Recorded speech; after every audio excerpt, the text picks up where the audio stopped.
Welcome to Endless Love Stories. Don't forget to subscribe, like, and share this incredible true story that will leave you speechless. My name is David, and I never thought my own sister would humiliate me at her wedding. This is the story of how love, jealousy, and greed tore our family apart. I'm a successful architect living in Manhattan. After years of hard work, I finally bought my dream penthouse overlooking Central Park. It cost me everything. My savings, my social life, even my relationship with my ex-fiancée Sarah. But it was worth it. This penthouse was my sanctuary, my achievement, my future. My sister Emma was getting married to her boyfriend Jake. I was genuinely happy for her. Emma and I had always been close growing up, though she'd always been a bit envious of my success. She worked as a marketing coordinator, living paycheck to paycheck in a small apartment in Queens.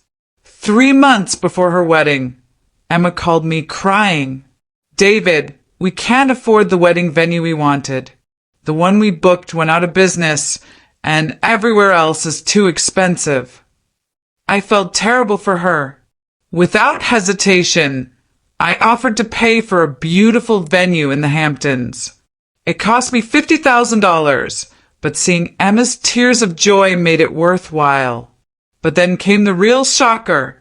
2 weeks before the wedding, Emma showed up at my penthouse with Jake and their wedding planner, Miranda. Miranda was a manipulative woman who had been filling Emma's head with grand ideas about the perfect wedding lifestyle. "David," Emma said, looking around my penthouse with envious eyes, "I have a huge favor to ask. Could Jake and I have our wedding reception here? The Hamptons venue is beautiful, but this place, it's magical. It would make our wedding unforgettable." I was stunned.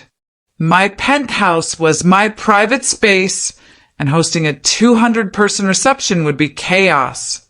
Plus, I had important client meetings scheduled that weekend. "Emma, I love you, but this is my home. It's not equipped for a wedding reception. The Hamptons venue is already perfect." Emma's face darkened. "You're being selfish, David. You have this huge place all to yourself, and you won't even let your only sister use it for the most important day of her life." Miranda jumped in. "Imagine the Instagram photos! This penthouse would give Emma the wedding of her dreams. Surely family comes first." Jake remained silent, looking uncomfortable. I could tell he didn't agree with this demand, but he wasn't brave enough to stand up to Emma and Miranda. "I'm sorry, Emma. The answer is no. I've already given you $50,000 for the venue. Please don't ask me to give up my home too." Emma stormed out, but not before saying, "Fine, but don't expect me to forget this betrayal." The next 2 weeks were tense. Emma barely spoke to me, and when she did, it was cold and distant. Our parents tried to mediate, but Emma had convinced them that I was being unreasonable. "He has all that space and won't share it with family," she told them. The wedding day arrived. The Hamptons venue was stunning, oceanfront, elegant, everything Emma had dreamed of. I wore my best suit and prepared to be the supportive brother, hoping Emma would have moved past our disagreement. The ceremony was beautiful. Emma looked radiant in her wedding dress, and Jake's eyes were filled with love. I felt emotional watching them exchange vows, remembering the little girl who used to play dress-up and dream of her wedding day. But during the reception, things took a dark turn. Emma had been drinking, and Miranda kept whispering in her ear. I could see Emma's anger building as she watched the other guests admire the venue while knowing she could have had something even better. Then came the moment that changed everything. During the reception, Emma grabbed the microphone for what I thought would be a thank you speech to the guests. "Ladies and gentlemen," Emma began, her voice slurred with alcohol and rage. "I want to thank everyone for being here, but I also want to share something with you all. My brother David, who you all think is so successful and generous, refused to let me use his penthouse for my wedding reception. He has this massive place in Manhattan, and he wouldn't even let his own sister use it for the most important day of her life." The entire reception fell silent. 200 people stared at me as Emma continued her public humiliation. He'd rather keep his precious penthouse empty than share it with family. So much for brotherly love, right? I stood up, my face burning with embarrassment. "Emma, please don't do this. Not here, not now." But Emma wasn't finished. She walked over to me, her wedding dress flowing behind her, and in front of 200 guests, she slapped me across the face. Hard. The sound echoed through the silent reception hall. "That's for being selfish and ruining my dream wedding," she screamed. I held my cheek, stunned. The entire reception was staring at us. Jake looked mortified, our parents were in shock, and the guests were pulling out their phones to record the drama. "Emma," I said quietly, "I paid for this entire venue. I gave you $50,000 for your dream wedding. How is that selfish?" "Money isn't everything, David. I wanted my wedding to be special, to be talked about, to be perfect. Your penthouse would have made it legendary. But you chose your precious space over your sister's happiness." Miranda stood behind Emma, smirking. This was exactly the drama she had orchestrated. She had manipulated Emma into believing that anything less than perfection was a betrayal. The aftermath was devastating. The wedding reception continued, but the joy was gone. Half the guests left early, uncomfortable with the family drama they'd witnessed. Jake's parents were mortified. Our parents didn't know whose side to take.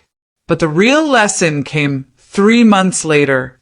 Emma and Jake's marriage was already in trouble.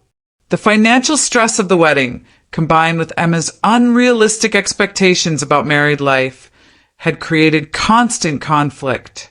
Jake finally admitted to me that he'd never wanted the penthouse reception. He'd thought the Hamptons venue was perfect. He'd been pressured by Emma and Miranda into going along with the demand. Even worse, Emma discovered that Miranda had been overcharging her for services and had been planning to use Emma's wedding as a showcase for her own business, taking photos and videos to promote herself. Emma had been manipulated by someone who saw her as nothing more than a marketing opportunity. 6 months after the wedding, Emma called me crying. "David, I was wrong. I was so wrong. I let my jealousy and Miranda's manipulation destroy the most important relationships in my life. I'm sorry for slapping you, for humiliating you, for everything." I forgave her because that's what family does. But the damage was done. Our relationship was never quite the same. The trust was broken, and though we've worked to rebuild it, that moment at her wedding will always be between us. The real villain in this story wasn't Emma. It was her own greed and jealousy, amplified by Miranda's manipulation. Emma had allowed her desire for the perfect wedding to overshadow what really mattered: marrying the man she loved and celebrating with family and friends. The lesson I learned is that sometimes love means setting boundaries, even with family. I had already shown my love by paying for Emma's wedding venue, but she wanted more. She wanted everything, and when I couldn't give her that, she chose humiliation over gratitude. Today, Emma and Jake are still married, but they're in counseling. Emma has learned that happiness comes from within, not from external validation or perfect Instagram moments.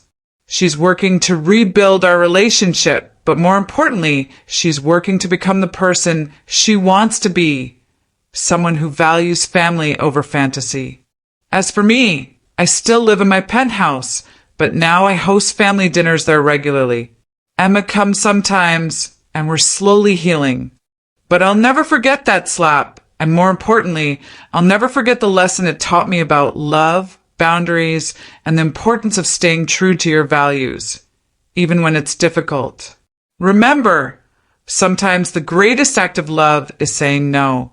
That's our story for today. If this touched your heart, please subscribe to Endless Love Stories, like this video, and share it with someone who needs to hear this message. Your support means everything to us, and it helps us bring you more real stories about love, family, and life's most important lessons.